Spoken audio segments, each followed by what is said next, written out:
Сәлем достар, бүгін мен сіздерге осындай буғыштың көмегімен өрілетін шаш үлгісін көрсетемін. Ең алдымен шашымызды екіге бөліп аламыз. Сосын бір жағынан маңдай жақтан кішкене бөліп алып буамыз.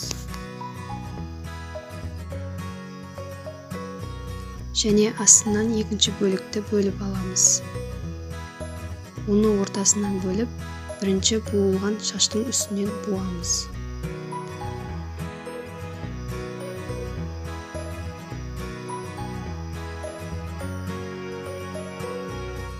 Астынан енді үшінші бөлігімізді бөліп алып, екінші шаштың үстінен буамыз.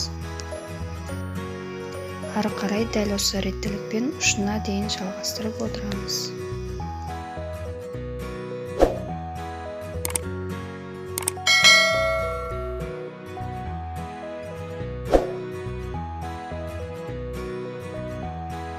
Менімен бірге соңына дейін болыңыздар, және де арнама тіркеліп лайк басып кетіңіздер.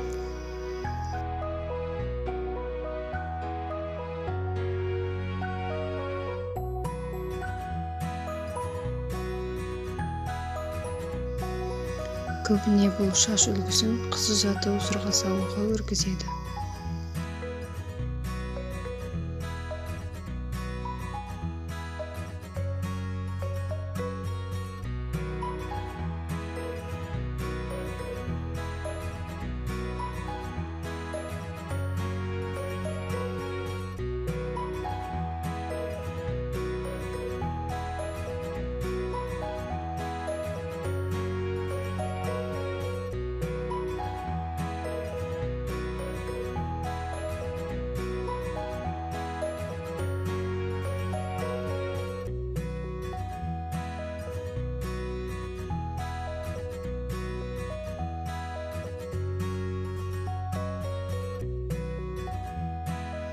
Ал енді екінші жағында дәл алғашқыдағыдай етіп өріп отырамыз.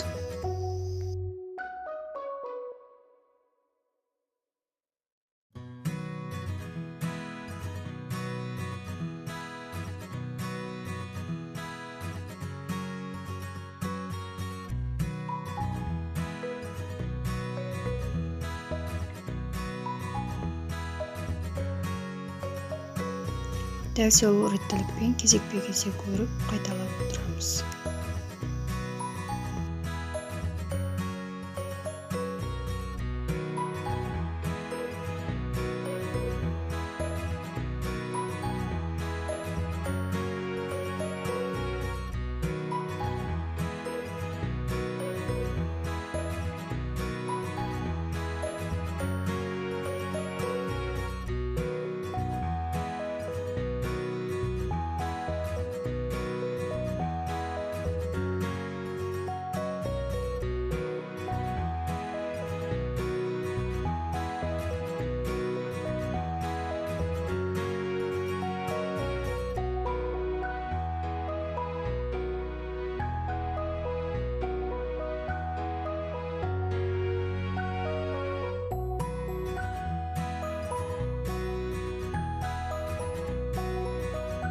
Не осындай шаш үлгісі шықты, сау болыңыздар.